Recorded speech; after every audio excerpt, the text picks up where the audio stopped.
Irġa pa. Irġa, dal-waqt iġi l-mama mix-xogħol għax kellha dum ftit aktar mis-soltu llum. Mhux aħjar nħallikom ftit bikwietkom. Insejran Silvia għandna assignment forsi nibdew. Mela l-metu. Jumejn oħra. Jumej oħra tkun qasbis bejtuh. X'aġlem, ma tfadal jumejn. Ħanħallik.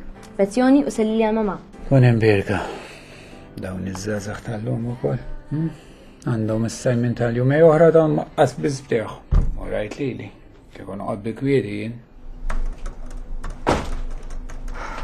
Ħajke, għadha kemm ħarġet Kristin issa. Ja naf. Għandha assignment tal-jumej oħra qalet u għadha l-qalbis bdejtu. Naf, Joe. La ġim poġġejtu fil-fon kif għatli. Sewa għamilt. Isma' Ker, nqalla xi ħaġa għid. Le ma nqalla xejn. Għaxina jiena dak kollu. Kien naħseb nafek biżejjed li kun naf x'inhi d-differenza bejn meta tkun għajjiena jew kellha tkun inkwetata. Tista' tgħidli x'għandek? Ippruvajt nagħmel il-ġid u swil imbrar dak kollu. Issa jiena tela fuq għax ili barra mis-7 ta' filgħodu. Nistenna ftit. X'inhu dan l-imrar li qed issemmi? Ħa nagħmellek ikret issa ta' tpoġġi bil-qiegħda.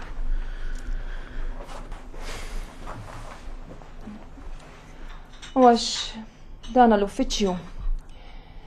L-impjegati kienu tħossu li mhux qed jiġu stmati biżżejjed mill-management. Peress li jien għandi relazzjoni tajba kemm mal-management kif ukoll mal-impjegati. Provajt ngħaddi kelma ta' ġid. U x'għamilt? Tkellimt mal-management. Ma l-ewwel fehmu s-sitwazzjoni u ddeċidew li jitkellmu mal-impjegati. U li għażluni sabiex inkun il-konsulenta tal-management fil-qasam relazzjonijiet industrijali. Mela allura taw promotion misna niċċelebraw bix-xampanja mela bitte. Xi trid niċċelebraw ġew? Il-gdiedem u l-lajjiet li kellin ħabbat wiċċi magħhom? Xi gdiedem u l-lajjiet huma daw. Għax l-impjegati qed jaħsbu li jien għamil dak li għamilt għal gwadan personali tiegħi biex nintuġab mal-management u nieħu xi promotion. Kif fil-faġġara? Imma l-intenzjoni tiegħi kienet li ngħin l-impjegati. Għax jiena fimt il-weġa tagħhom u għamilta tiegħi. Jiena bl-ebda mod marit li nilħaq jien. Aħjar għajt bħal imma luq ma tkellim xejn. U hija l-aqwa issa sirt konsulenta dik importanti. Nippreferi ngħix fil-kwiet mal-impjegati u ma nkun xejn ġew. Kemm qalbek tajba int. Tgħix f'dinja ta' ħolmint. Minix niċċajta ġew. Għajdli kif nista' ngħix fil-paċi issa. Ippruvajt inġib il-ftehim u swil imrar għax kulħadd taħares lejja bl-ikraħ. U xi ngħidu għal-qlajiet. Kull ma rridtu ħasra li xi ħadd jisma' lill-impjegati, lill-kollegi tiegħi dak kollu. Issa jiena tela fuq u m'għandi ftit xejn. Nisparixxi għandi aptit. U iva b'dasek ma waqgħx id-dinja. Għalik ma waqgħx imma lija waqgħet. Tista' tikol jekk trid, m'għandix aptit. Ara naqra wkoll, ara sewwa jgħidu ta' illi min jagħmel id-deni jgawdi u min jagħmel il-ġid ibati. Mhux eżattament hekk ġew. Min jagħmel il-ġid u jiġi apprezzat, faċli li jkompli jagħmlu. L-isfida hi meta tagħmel il-ġid u tiġi ippersegwitat. Kemm hu diffiċli li tkompli tagħmel il-ġid.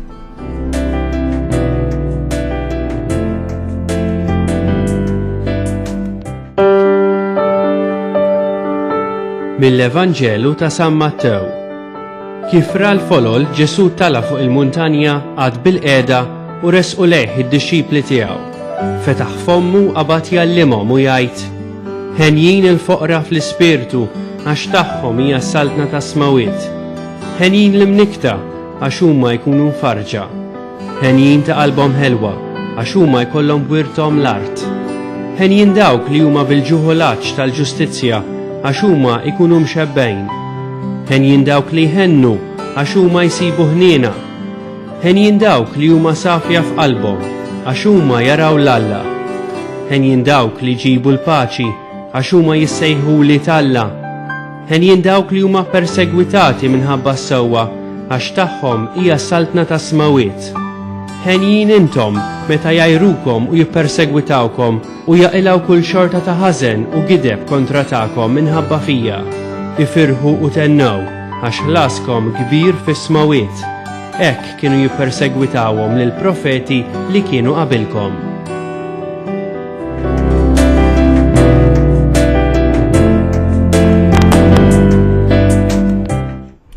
hija xi ħaġa naturali li meta tagħmel it-tajjeb tħoss sodisfazzjon għaliex l-azzjoni jirċevija min jagħmilha stess. Id-diffikultà tibda meta jiena nagħmel it-tajjeb u minn fuq insib avversità, insib min jippersegwitani għax qed nagħmel it-tajjeb, allura mhux qed jifhimni.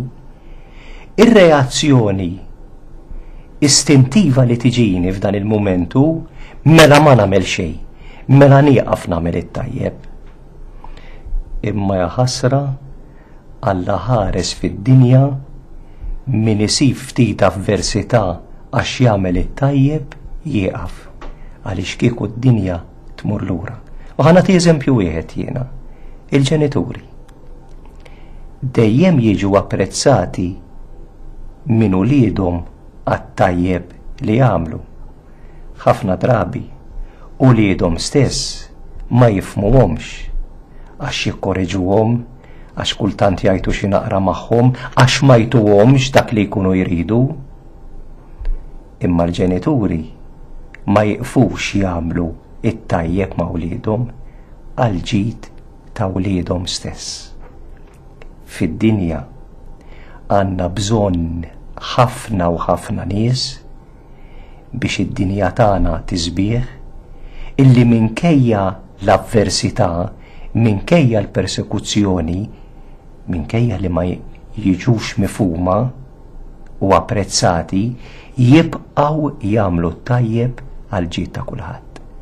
Dan ifisser il-kliem ta' Ġesu fil-Vanġelu: ħenjin dawk li jkunu ippersegwitati minħabba is-sewwa għax tagħhom hija s-saltna ta' smewiet.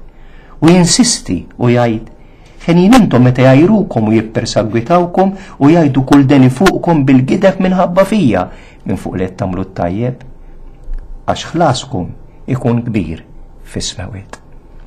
Dawn huma l-qaddisin.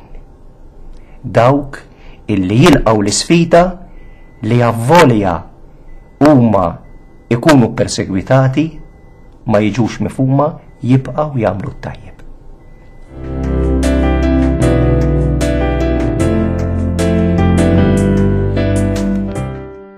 Bħala parti miż-żjara pastorali f'San Pawl il-Baħar, nhar it-tnejn li ġej fis-7:30 ta' filgħaxija, l-Arċisqof Pawlu Cremona se jiltaqa' maż-żgħażagħ tal-parroċċa. L-għada l-4 filgħaxija, l-Arċisqof se jiltaqa' ma' persuni mill-parroċċa ta' San Pawl il-Baħar li jixtiequ jkellmuh. Nhar l-4 s-Seminarju ta' Għawdex jiċċelebra l-143 anniversarju mit-twaqqif tiegħu. Fl-okkażjoni tas-sena saċerdotali, is-Seminarju Maġġuri se jorganizza laqgħa ta' formazzjoni għas-saċerdoti kollha.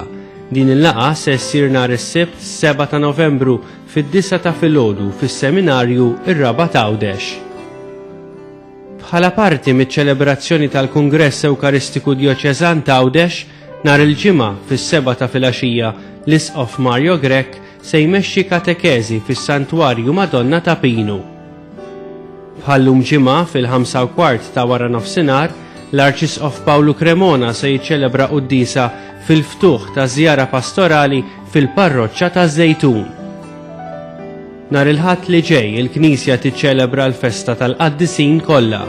F'dan il-jum nagħtu glorja u tifħir lill-eluf ta' persuni li jgħixu l-qdusija tagħhom kuljum u fin-normalità, u għalkemm ħafna gawdhom il-ġid li għamlu, Alla waħdu ara fil-qdusija tagħhom.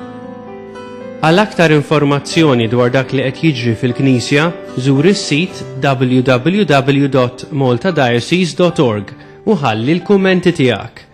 U bil-ħaq, il-Knisja f'Malta issa hija preżenti wkoll fuq Facebook.